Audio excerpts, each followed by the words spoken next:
Eckerson Group webinar about modern approaches to data access management. I'm Jay Pictionary, research analyst with Eckerson Group, and I'm joined by Mike Migalski, CEO and founder of InfoSecure. InfoSecure is sponsoring this webinar, so welcome and thank you, Mike. Thank you. All right, our agenda for today. Start with an overview of data access management.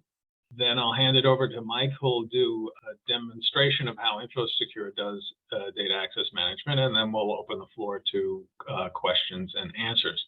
You can use the Q&A tab at your end, folks who are watching, to pose your questions to us. So we got a lot of material to cover. Let's just jump right in. So in managing access to data, the challenge today is that you want to apply the greatest possible protection while also enabling the greatest possible access. In the past, this has involved a trade-off. More access meant less protection, and vice versa. More protection meant less access. So this zero-sum game in today's complex world doesn't work. That complexity comes from exploding, insatiable demand for data, the many data platforms, locations, and formats that we have to deal with, and constantly changing global regulations and policies. So the new approach to data access management flips that zero-sum game on its head. It says it's based on the idea that better protection actually enables more access. So this is done through centrally managed policies that operate at a much finer grain in terms of access controls, and we'll talk about what that means in a moment. But also enforcing those same policies universally across the various data sources that you want to protect. So we have the centrally managed policies, which create one source of data access truth that are reused across all the different data sources that you want to protect. So let's talk about what exactly data access management is. So that's the process of defining and enforcing data access policies across application data throughout the enterprise. It consists of these three pillars: policy management, policy enforcement, and policy observability. Policy management is a governance function. This is where how your data teams or data governance teams or stewards define what the access policies are that determine who can see what data and when and how they can do it. Policy enforcement is taking those access policies and enforcing them on the data that you're trying to protect. And then policy observability is about being able to substantiate, say, to auditors and regulators that you are following your own policies and complying with regulations. But it's also about being able to manage the data access management platform in terms of monitoring how it affects query performance and dialing in the right degree of enforcement to make sure that your policies aren't too stringent or too loose. So in a larger context, data access management is part of an overall data management program. Data management includes a data governance function, data security, and reporting and analytics, and the three pillars that I just reviewed align with these functions. So it's also, however, part of information security. Information security's scope of responsibility is to protect hardware, software, and data from theft, unauthorized access, damage, and data access management solutions assume that there are many layers of information security protections that precede when policies come into play. So, for example, identity and access management determines that a person is who they say they are through a variety of approaches, such as multi-factor authentication or biometric controls. Well, data access management assumes that the person requesting data is who they say they are, and then it can map that person to the roles they play and provide them the data that they're entitled to. In addition, at the data source itself, like a database, there's user authentication. And here again, data access management assumes that data source is also validated, that this user, or in the case of a role, is authorized to access the data source, and then the data access management policies come into play. So let's take a trip down memory lane here a little bit and look at 3 eras of how data access management has evolved in terms of how policies are created and used. So we're going to look at reusability of policies, how centralized their enforcement is, and the degree of fine-grained access controls they offer.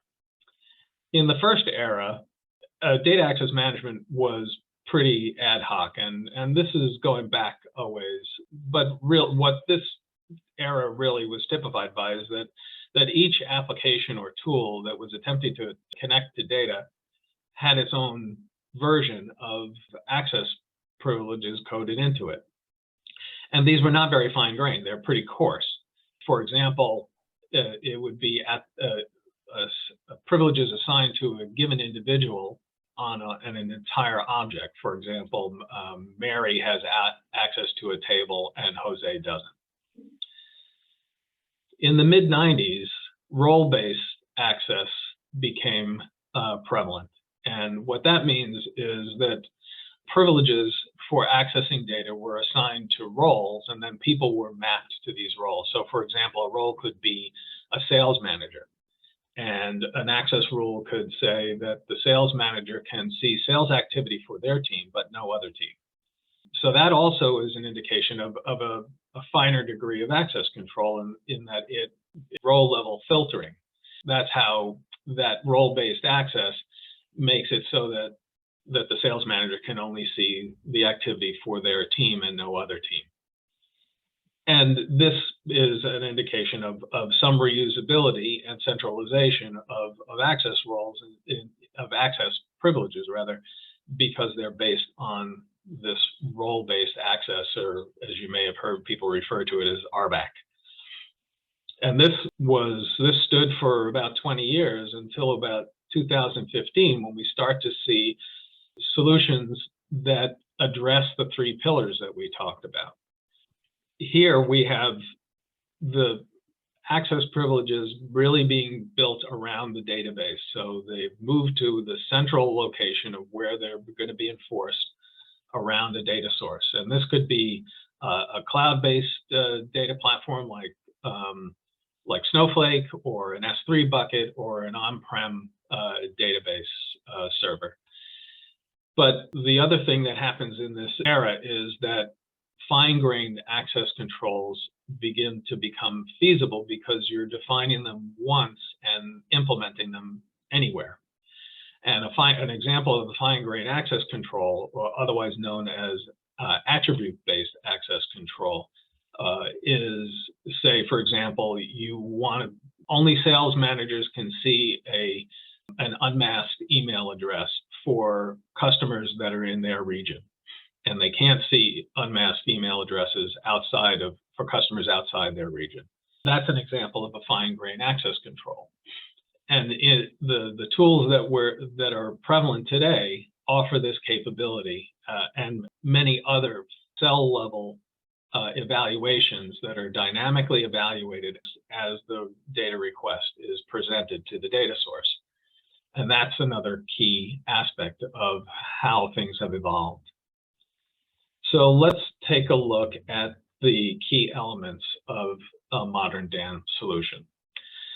So as I mentioned, the heart of it is these 3 pillars.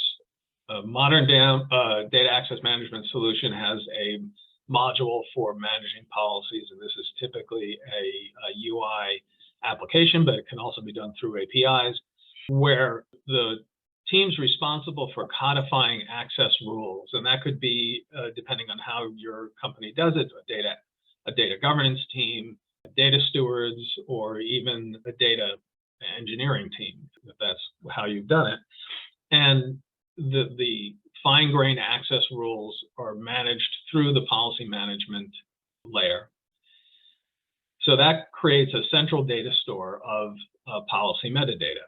And then the policy enforcement module, and we'll talk about how this is done next, implements those policies at each data source that you've applied it to, where you want the data protected. So that is how these solutions deliver both better enforcement and more access by taking the same policy data and enforcing it everywhere. And then lastly, there's policy observability, which is based on logging everything that the data access management platform does. So what policy enforcement events occurred, who asked for data, and how was it provided, or how was access denied. It also logs changes to policies. So in the policy management, any changes that occur, adding of roles, adding objects that need to be protected, changing masking rules, etc. Those are all logged. All those activities and changes are logged for the ability to report on them later. So there are the data access management sits between the data consumers and the data sources. So the access management solution has to integrate with data sources. And there are lots of different data sources, so there are different ways that this is done. And like I said, we'll talk about that in a moment. But in addition, there are some other integrations that are not universally done by all tools, but are useful. For example, an integration with a data catalog. Companies that have data catalogs often use this to create metadata, for example, in terms of data classification. What data is PII or PCI? That it being able to harvest that metadata into the policy management system is a useful integration. And then, as I mentioned before, data access management solutions assume that there's a lot of information security layers that precede them, and where they start to apply their policy. And kind of one of the key ones, since roles are so important, is that the identity of an individual user has been validated so that we know we can assign them to a rule, map them to a role with confidence. All right, so let's look at how these solutions work. So the policy management module that's where you define and maintain access to policies centrally. This is if there's a user experience that is usually optimized for non-technical users, since data governance teams and data stewards and data owners are often on the business side.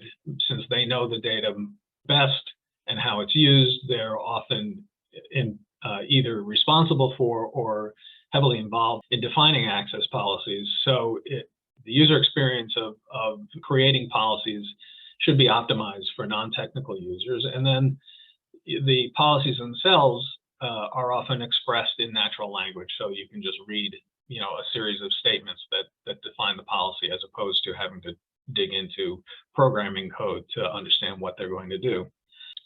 And lastly, they enable you to codify rules down to the cell level. An example that I was talking about before, where a sales manager can see rows that are in their region, is one example. But an even finer grain access would be, you could have a policy that says no sales role at all can see credit card numbers without being masked.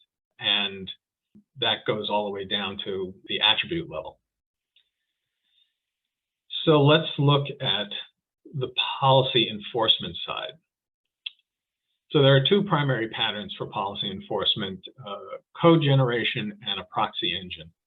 In the code generation pattern, basically a data request is made of a data source, and then the data access management tool intervenes and takes that request and generates code, usually in the form of SQL, that applies the policy enforcement. It basically tells the data engine how to enforce these policies and hands that code back to the data source to execute, and then the data source executes it and hands the entitled data back to the requester.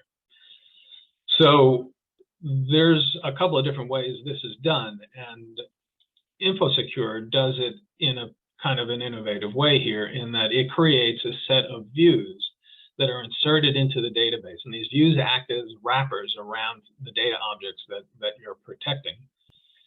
So first of all, they don't change that often, and you generate the views, and if you have to add a new table to the objects that are being protected, then you might generate a view for that. But it also manages a set of policy reference data that is evaluated at runtime.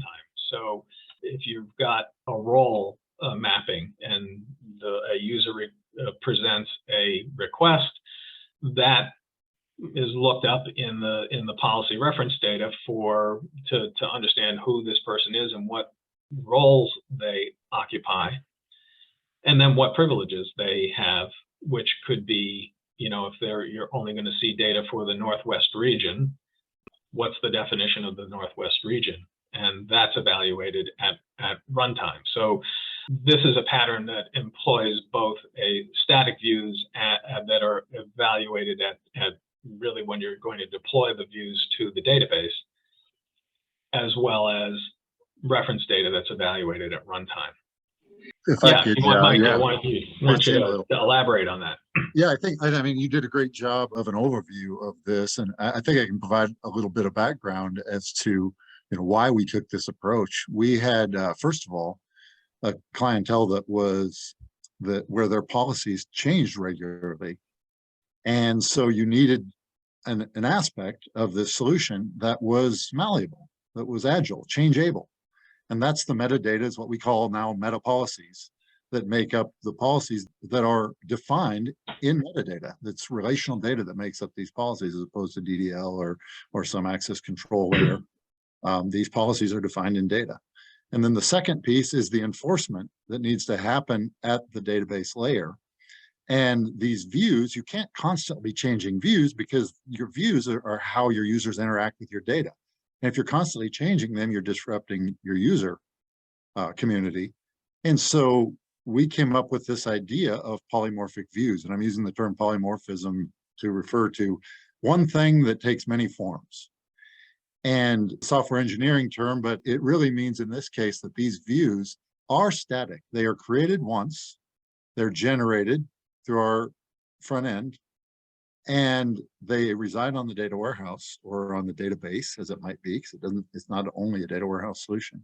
And then those views at runtime dynamically assess the current user, what policies are in effect for that current user, and how those policies interact with the client data to produce filtered and masked results.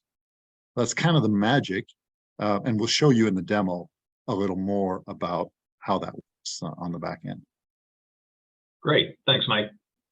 So the other pattern that I want to talk about is the proxy engine pattern that some products use. And in this case, there is basically the same kind of approach, where there's a request from a user, and then there's a layer that request passes through, which is the proxy engine. And the proxy engine then interacts directly with the data source, pulls the data back, applies the masking and the filtering to give the entitled data back to the database, or data source, which then completes the query with whatever business logic might have been in the data request. So, for example, if somebody is looking for activity about a certain product line, but they're only allowed to see certain, sales details, like we were talking about, the email or credit card number needs to be masked, etc., the policy and proxy engine would mask data and do row filtering, and then hand it back to the data source to then filter out and provide the product line that the person was looking for in the first place. And then that data goes back to, the entitled data goes back to the user. So this involves, as you can see in this diagram, a couple of trips through the data. And one of the concerns with this approach is latency. If I could add, Jay, Yeah. just a second, we tried that proxy engine approach, and we had clients with 10 trillion records in some tables, and you just can't interact with 10 trillion records by pulling it out of the database and apply your rules, your policies outside the database. We had to push it inside the engine, and in doing so, as you can see here, the architecture significantly simplified. So you've removed on the left side, you've removed a point of failure, the enforcement engine, because it is the database. If the database is up, the engine is running because they are one and the same. And second of all, you've improved performance because you're pushing the policy management, the policy enforcement down into the part of the architecture that calculates set theory in the best way. It's really just math. It's set theory, and that's why we filed for a patent on this code generation. All right.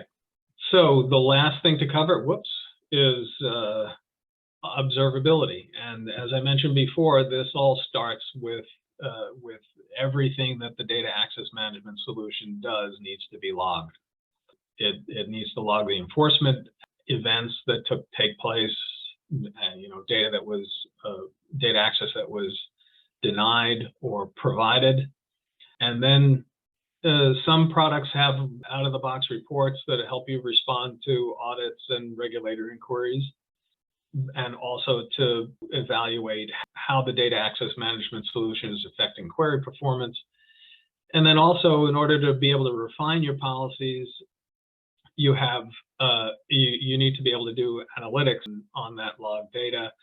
So you have two approaches where some products have some out-of-the-box reports and others give you the raw data to figure out and accommodate your needs specifically on that raw data. So to kind of wrap things up, some guiding principles for success in implementing a data access management solution is, I think first and foremost, is to strengthen your data governance practices, because policies are an aspect of data governance. And even if you have a good data governance practice in place, managing policies at the attribute level, I think is maybe a bit of a shock to the system because of how many more rules you're going to have in order to enable the greater access while providing the better protection. So being prepared for that and planning for that is important. In addition, just like with implementing any major new platform, you need to evaluate your needs and prioritize them.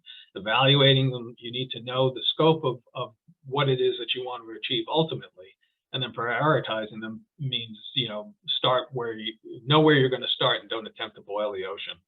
And then tackle the most pressing risks first, as I like to call it, be concerned with the sharks that are closest to the boat. And then finally, you want to be able to iteratively improve data access by looking at how your access management is being applied and identifying rules that may be too stringent or too loose, and then making changes accordingly. So that's the overview, and now over to Mike for the demo. All right. Well, thank you. I will share my screen.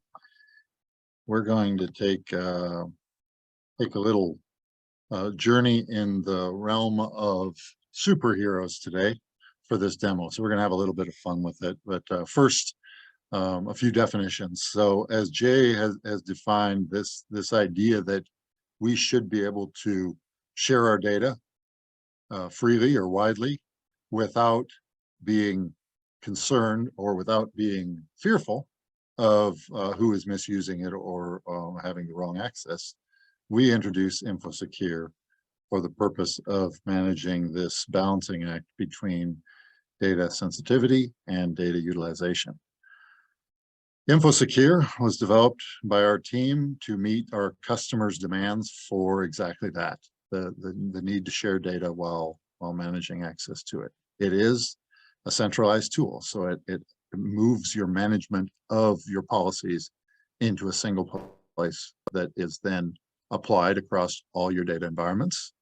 It eases the management and enforcement, both of those pillars, of your fine-grained data access down to the cell level, so that you can have your cake and eat it too, so to speak. You can have productivity of your workforce, your client base, your customers that are consuming, that could or should be consuming your data, but only the data that they should be consuming, so you can manage that risk while promoting productivity simultaneously. A little bit of the policy maintenance architecture is that we have a user interface that works against an API. So the user interface is actually optional. Your team may choose to manage your policies through an existing master data or metadata solution. Sometimes Active Directory falls into play here, and LDAP.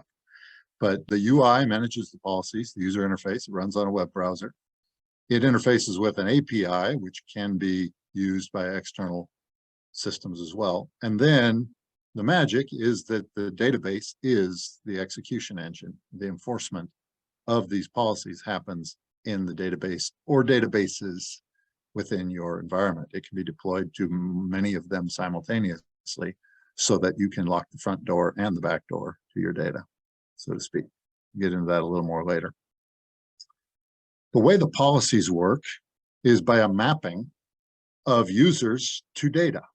So if you think on the left side, it's the people consuming the data, and on the right is your raw data sitting in your database. Could be your data warehouse, could be on the cloud, could be on-prem, could be all the above.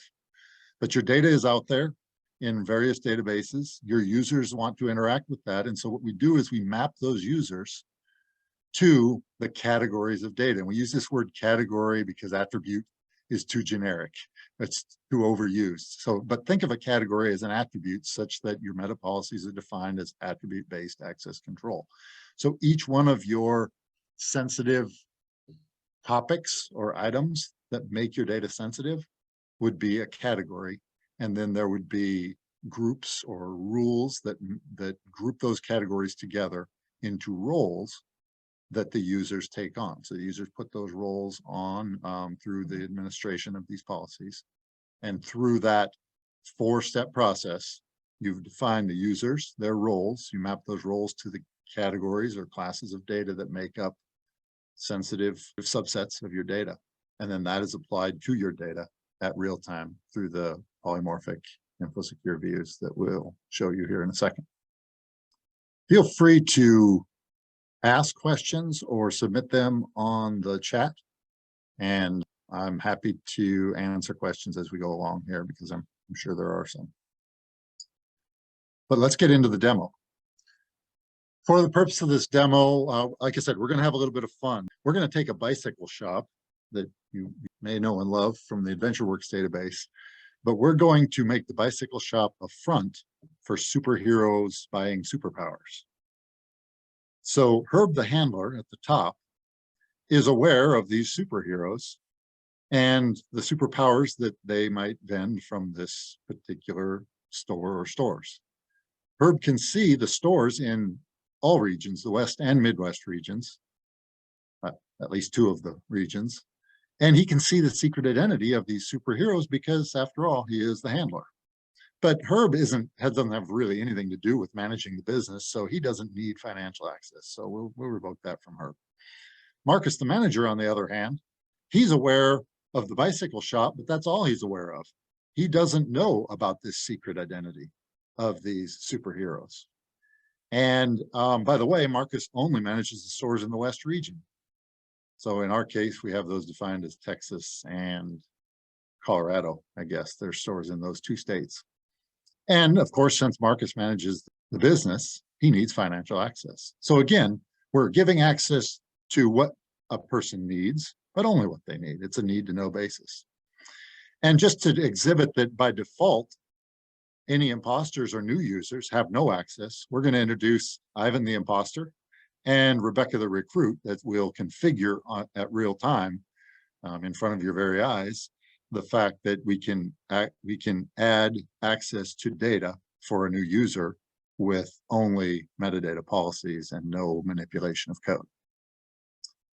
So with that in mind, let's go over to our InfoSecure front end. This is the front end, the UI that I referred to earlier. I'm going to log in as myself. This runs on a browser. It runs over the metadata where the meta policies are managed.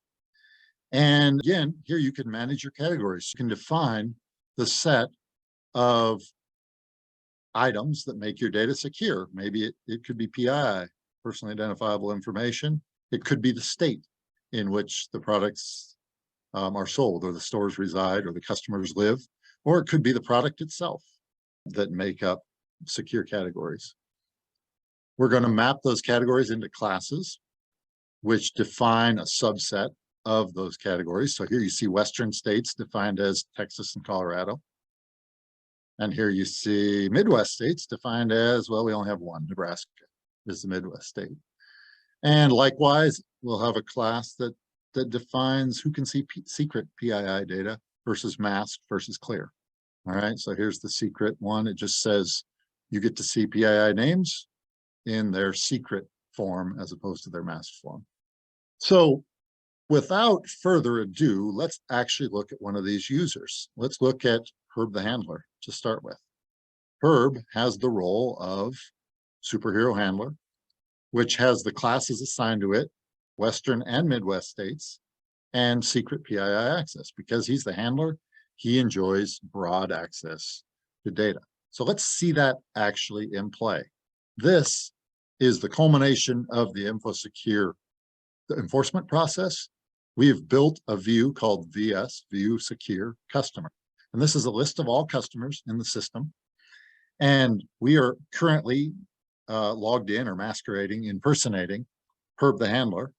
And here you can see that Herb the Handler doesn't need to see the full first names, but he does get to see the secret name of these individuals. And you'll see that he sees data in Colorado, Texas, and Nebraska. Can I interrupt briefly here? Absolutely. Because we have a question Sure. that I think you might want to Address. take on before we get too much further in. So Derek asks, are there best practices as far as integrating the user mapping with HR onboarding? Or how do new employees get proactively mapped to the right access levels? Yes, and actually that will be a perfect segue into the last segment of our demo, where we introduce Rebecca, the recruit, who is that new employee. So I'll walk you right through that. Okay. Yes. And absolutely, it needs to be part of your business process. Here's another one so that you can have this in the back of your mind. Sure. Do you mask dates and numbers? So yes, we have some out-of-the-box masking, like first three, last four, adding random numbers, hashing. But anything that you or a user could write a short SQL snippet of code to mask, we can accommodate that as well. All right, great. And I'm happy to elaborate on that if you have further questions. I think the demo will, in some ways, demonstrate that for you, but we don't have time to go into all the detail. I do want to show you here what the raw data looks like, because I think it's important. You see this here. This is what Herb the Handler is able to see, but I think it's important to go look at the raw data. Now, this raw data would be on the other side of the curtain, right? We wouldn't expose this raw data to the clients or to the customers, the users of the data, but this is the raw data that's behind the views. And you can see there's people from Texas and Nebraska and Colorado. There's somebody from Maryland in here too. We didn't see that Maryland person in the results because, well, frankly, the Herb the Handler wasn't allowed to see users in the Maryland area. So he only saw Colorado and Texas, the Western states, plus Nebraska, the Midwest states. There's all sorts of other data in here that may or may not be applicable. And this is, again, behind the curtain where this VS customer, this secure view, is surfacing this raw data by applying the policies for the current user. So let's look at what the current user policies are. We saw in the UI what they look like. This is on the database side. This is the database saying the current user is Herb the Handler. He can see secret PII. He can see the states of Texas, Colorado, and Nebraska. And we take that metadata and apply it inside the secure view to produce an efficient and effective result set of all the data that the current user is allowed to see. So to demonstrate that a different user sees different data, I'd like to now essentially log out and log back on, or use what we call impersonation. And this is configurable. We can allow someone to be able to impersonate another person. This is useful for delegation. It's also useful for testing or demonstration, exactly as we are here. So here you can see that I'm impersonating Marcus, the manager. So if I scroll back up to the top and run that same view that looks at current users' policies, you can see that Marcus, the manager, as opposed to Herb, the handler, Marcus can only see the Western states, and he sees masked PII instead of that secret name. So now if we run this same polymorphic view as a different person, now as Marcus, the manager, Marcus sees only the set of people in his region, Texas and Colorado, and he does not see the secret name of the superhero, if there is in fact a superhero associated with this person. So Marcus is ignorant of the fact that these are actually superheroes, and this view keeps that information from him. All right. Let's do something a little more interesting now, and let's talk about Ivan, the imposter. Ivan isn't configured in the database, and I'm going to impersonate him and then run the query, and then I'll show you why it works the way it does. So running the same view as Ivan, if Ivan is able to get onto, say, the report server or the dashboard or the portal, somehow Ivan gets on, he runs the same query that Herb and Marcus ran, but there are no results returned. So by default, we deny access to any data for Ivan the imposter and anybody else that's new. And in fact, our last persona here is Rebecca the recruit. And out of the box, I think this will answer one of the previous questions. Out of the box, Rebecca the recruit, I'm going to impersonate her. I'm going to show you that Rebecca the recruit has, first of all, she's not defined in the system. So we can go over here. We can show you that as a user, we've got Clark Kent and Superman and Herb and Marcus and Stan Lee, but we don't have Rebecca in the system. We don't have Ivan here either, right? Ivan, we've already showed you, sees nothing because he's not defined. Well, we're going to define Rebecca. So we're going to give Rebecca a user identity in the system. And this can be virtualized. We can pull in these users from the users on your database or the users in your identity and access management system, as Jay referred to earlier. In fact, that is a best practice. We allow the ability to define users here, but a best practice really is to refer to them from somewhere else, like in your HR process, okay? Now, by default, Rebecca has no roles, no classes assigned to her. So if we go to the database and we look at the current user policies for Rebecca, you'll see that she has none. So therefore, if we run the customer view for Rebecca, she's a new recruit. She's not been given access yet. She should see no rows. And there you go. Query produced no results. We're running this on Snowflake, but it works the same on any relational database. Any database technology that supports views and joins, this solution will run on. So let's change that for Rebecca. Let's give Rebecca a role of, I don't know, let's make her a manager, a store manager, but maybe not only of the Western state. Well, let's make her a store manager of the Western states, and she gets to see masked PII.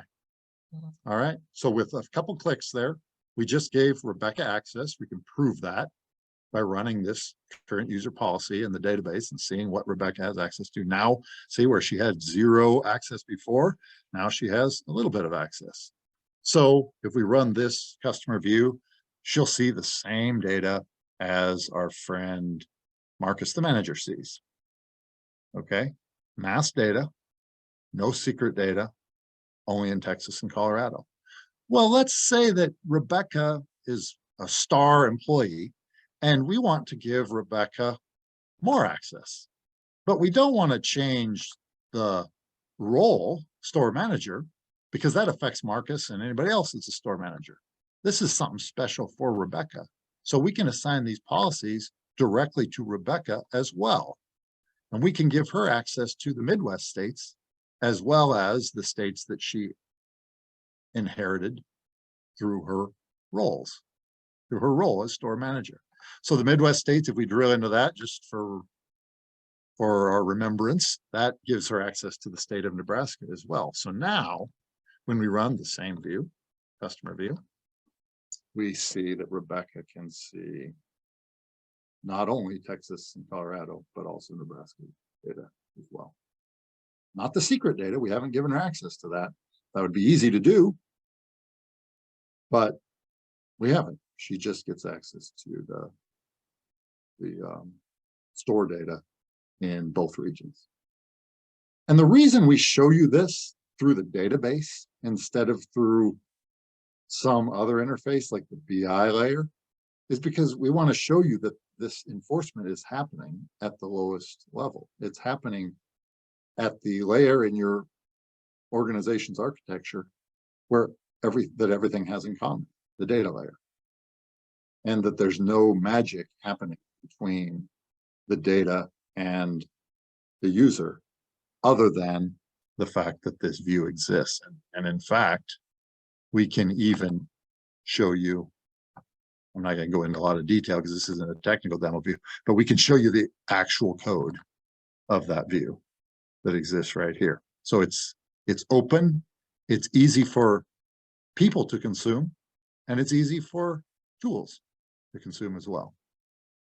So we've demonstrated that Marcus the manager, Herb the handler, Ivan the imposter, and Rebecca the recruit see only the data that they need to see, that is enforced at the database layer for consumption by any mechanism downstream, including applications, dashboards, BI tools, machine learning models, even ad hoc queries.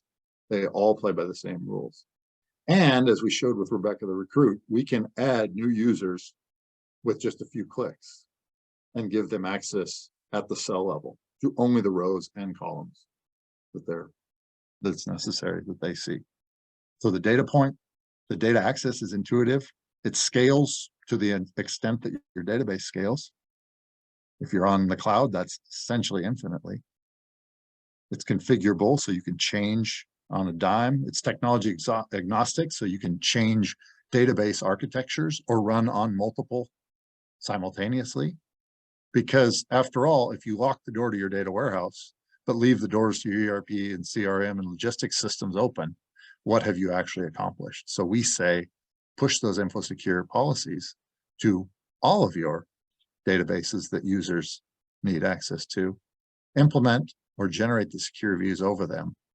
That creates a logical filter that is enforced at runtime or query time, such that all the ways of consuming your data, even ad hoc SQL, all play by the same rules, and it's highly performant.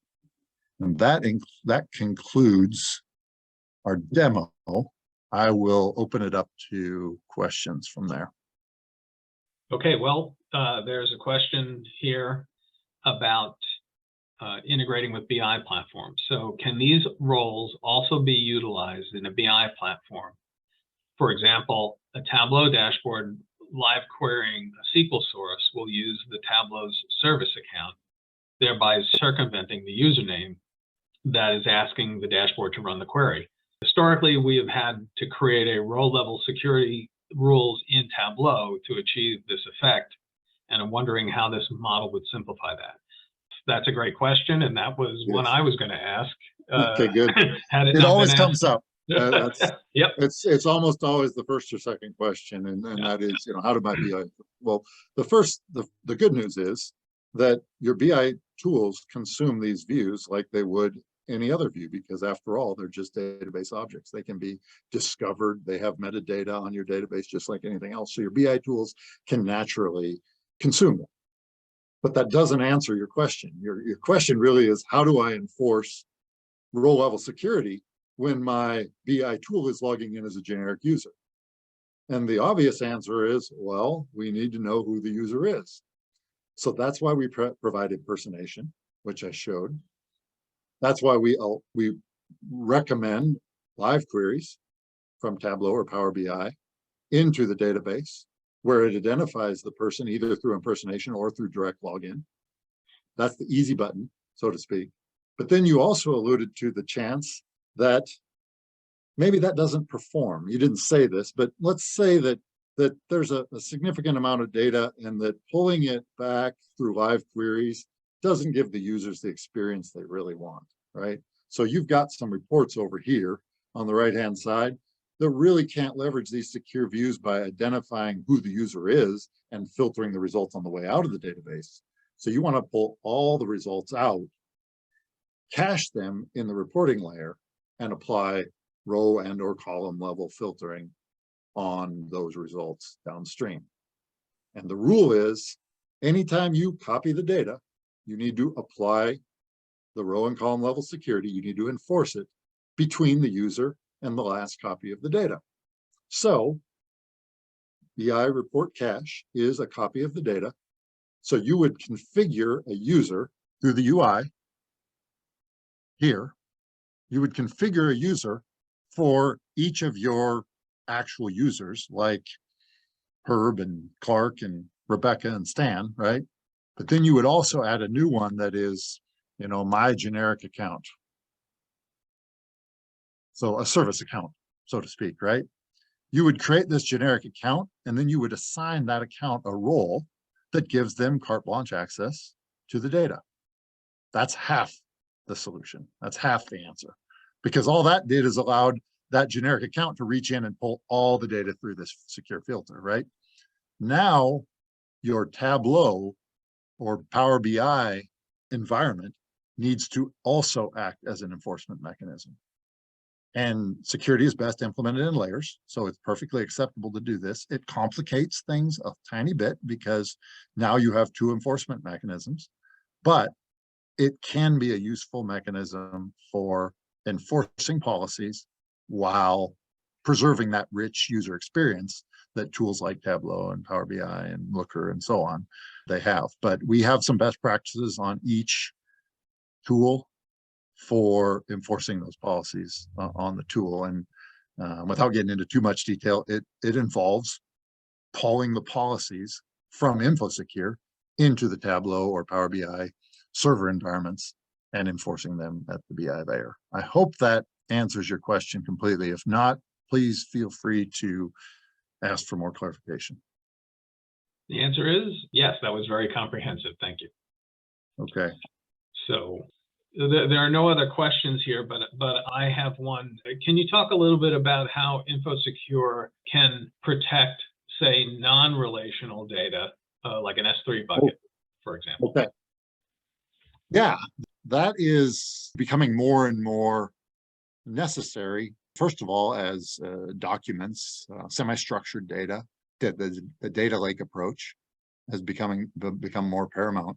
We ironically, InfoSec was actually used to provide row-level security over Hadoop about 5 years ago in the first implementation, before it was even named InfoSec. When the idea was generated, there was a way to query Hadoop through, in this case, it was Teradata as the relational database.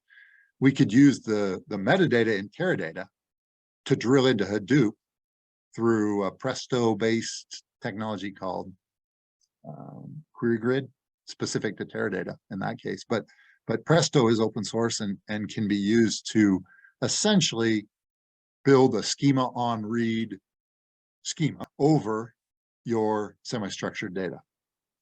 And so if you have metadata in your semi-structured data that classifies your data, it could be the region, like in our example, or it could be roles, departments that applies to, hats that you wear within the organization. Any metadata that you're able to filter and or mask based on that metadata, then we would use schema over read technology like Presto to reach from your enforcement engine which might be a relational database, into that semi-structured data and apply those policies at query time.